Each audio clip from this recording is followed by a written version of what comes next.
가난은 생각보다 훨씬 더 잔인하다. 현대인들은 삶의 가치를 부의 축적보다 중요시 여긴다. 나 역시 삶의 가치가 부의 축적보다 중요하다고 생각한다. 그러나 이 말을 하는 사람들의 진위는 항상 검증을 받아야 한다. 사람들이 이런 말을 하는 것은 대개 다음 세 가지 이유에서다. 첫째, 무엇이 삶의 가치인가에 대한 기준이 모호하다. 둘째, 가난이 얼마나 무서운지 모른다. 셋째, 자신이 부자가 되리라는 자신이 없다. 많은 사람이 돈보다는 자유를 원한다고 말한다. 삶의 가치를 유지하기 위해 자유가 필요하기 때문이다. 하지만 현대 경제사회의 틀 안에서는 자유를 얻으려면 막대한 돈이 필요하다. 안정된 직장으로는 부족하다. 사업체는 수시로 변하고 어떤 대기업도 5년 앞을 내다보지 못한다. 삶의 가치를 유지한다는 것은 지금 이 순간뿐 아니라 내 인생 전체에 걸쳐 이루어져야 한다. 그러므로 현재를 활용해 내 남은 미래 전체에 자원을 분배해야 하는 책임이 나에게 있다. 또한 나는 부족함이 없고 검소함에 만족해도 부모, 배우자, 자식의 삶의 가치는 다를 수 있다. 내 삶의 가치를 다른 가족에게 강요해서는 안 된다. 그들의 삶의 가치는 풍요와 쇼핑과 좋은 음식에서 올 수도 있다. 부양의 책임이 있다면 이런 가족의 욕구 또한 무시해서는 안 된다. 가난을 겪어보지 않은 사람은 가난이 얼마나 무서운지 짐작도 못한다. 마음의 가난은 명상과 독서로 보충할 수 있지만 경제적 가난은 모든 선한 의지를 거두어가고 마지막 한 방울 남은 자존감마저 앗아간다. 빈곤은 예의도 품위도 없다. 음식을 굶을 정도가 되거나 거처가 사라지면 인간의 존엄을 지킬 방법이 없다. 빚을 지는 일이라도 생기면 하루는 한 달처럼 길고 한 달은 하루처럼 짧아진다. 매일매일 배는 고픈데 빚 갚는 날은 매달 날아오기 때문이다. 또한 가난은 가족의 근간을 해체시킬 수 있다. 가난이 길어지면 오히려 탐욕이 생기며 울분이 쌓이고 몸에 화가 생기며 건강을 해치게 된다. 삶이 어려워진 사람은 마음의 여유와 평정을 유지하기가 힘들다. 객관적인 시각을 갖기 힘들고 쉽게 상처를 받고 불평과 원망이 늘어나면서 인간관계가 부서진다. 가난은 낭만이나 겸손함이라는 단어로 덮어놓기엔 너무나도 무서운 일이다. 가난하게 태어난 건 죄가 아니지만 가난하게 죽는 것은 나의 잘못이다 라고 빌 게이츠는 말했다. 부자가 되는 방법의 시작은 자신이 부자가 될 수 있다고 믿는 것이다. 어떤 부자를 경멸할 수는 있어도 부를 경멸해서는 안 된다. 물론 자신이 부자가 될 수 있다고 믿는다고 반드시 부자가 되는 것은 아니다. 그러나 나는 부자가 될 수 없다고 생각하는 사람은 절대 부자가 될 수 없고 부자가 될 수 있다고 믿는 사람 중에서 부자가 나온다고 믿는다. 그 믿음이 실행하게 하고 고민하게 하고 도전하게 만들어주며 길을 만들기 때문이다. 실행해야 하니 저축하게 되고 고민하다 보면 공부하게 되고 도전하려다 보니 누구보다 열심히 일하게 된다. 사실 천만장자, 억만장자 같은 부자는 노력만 가지고는 안 된다. 타고난 재주와 시대적 환경 그리고 운이 함께할 때 생기는 일이다. 그러나 백만장자까지는 누구나 노력으로 갈 수 있다. 성실하고 절제하고 끊임없이 노력하면 빠르면 40대, 늦어도 50대엔 백만장자로 살 수 있다. 가난이 생각보다 잔인하듯이 부자의 삶은 생각보다 훨씬 행복하다.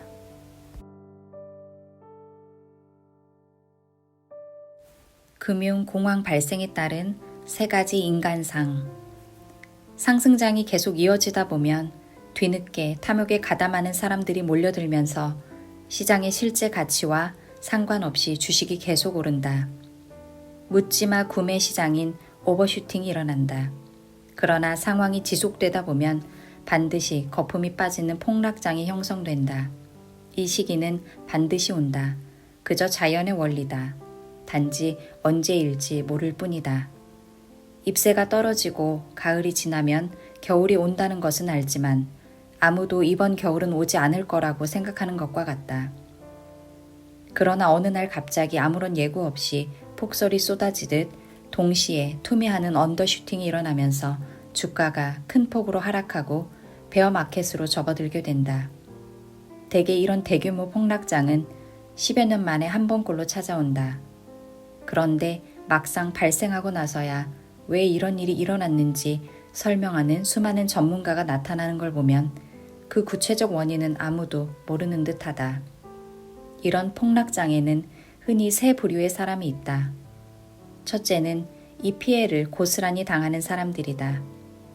이런 사태는 금융시장에 투자한 사람들에게나 영향을 주는 것 같지만 실제로는 평범한 삶을 유지하는 많은 사람이 직접적인 피해자가 된다. 주식 한 장 투자한 적도 없어도 여전히 영향을 받는다. 금융자산은 모두 사업체와 연결되어 있고 주가 폭락은 회사의 사업을 축소시킨다. 실업률이 증가하고 실물 경제는 빠르게 식어버리며 모든 사람의 소득은 줄어든다. 소득의 축소는 부동산 침체로 이어지고 부동산 하락으로 융자가 회수되거나 빚을 진 사람들은 채무 독촉을 받게 된다. 주식은 자기들끼리 오르다 떨어졌는데 피해는 내가 당하는 것이다. 이유는 단 하나다. 빚이 있기 때문이다. 빚이 있기 때문에 다른 사람들의 자산 변동이 내 자산에까지 변동을 주고 그 영향에 고스란히 노출된 것이다. 두 번째 부류는 이런 폭락장에 전혀 영향을 받지 않는 사람들이다. 물론 이들은 빚도 없고 직업도 안정적이다. 이들에게 폭락장 뉴스는 언제나 불경기라고 아우성치는 어떤 부류들이 조금 더 시끄럽게 떠드는 소리로 들릴 뿐이다. 어차피 실제 폭락의 영향도 빠르면 1년, 늦으면 몇 년 안에 모두 해결돼 언제 그랬나는 듯 다시 상승장이 이어질 테니 신경 쓸 이유조차 없는 사람들이다. 이들이 이렇게 태평한 것은 빚이 없기 때문이다. 세 번째 부류가 특이하다. 세 번째 부류는 이런 사태에서도 이익을 보는 자산가들이다. 이들은 이런 사태를 몇 년치의 자산을 한 번에 벌 수 있는 기회로 본다. 이런 폭락장에는 거대한 부의 이동이 이루어진다. 하지만 이런 대이동은 물이 아래에서 위로 흐르지 않듯 가난한 자들의 돈이 부자에게로 흐르고 부자는 더 부자가 되는 이동이다. 하지만 부자라고 모두 이 혜택을 보는 것은 아니다. 사람들이 절망하고 공포에 떨며 모든 재산을 던져버릴 때 어둠 속으로 걸어 들어가는 사람들이 있다. 이들은 리스크가 가장 커져서 아무도 사지 않아 내 던져버린 자산의 상태가 오히려 가장 리스크가 작은 상태인 것을 알아차리고 실제 행동에 옮기는 사람들이다. 이때는 경기에 대한 가장 극단적인 이야기로 가득 찬다. 그럼에도 이들은 투자를 멈추지 않는다. 산업과 경제에 대한 근본 가치를 믿는다. 세상이 결국 전진할 것임을 믿는 낙관주의자들이다. 이들의 야망은 매번 성공해왔다. 그러나 이들의 성공이 수백 년간 이어졌음에도 막상 그때가 오면 모두 고개를 숙이고 숨어버린다. 상황이 정리되고 고개를 들었을 때 낙관주의 자산가들은 이미 더 높은 집을 지어놓았다. 그것이 신이 세상을 이끄는 방식이다. 살아보니 산에서 돌이 굴러 내려오면 돌에 맞아 죽은 사람도 있고 피하는 사람도 있고 돌을 내다 파는 사람도 있었다. 가장 큰 부의 이동은 매번 이런 식이었다.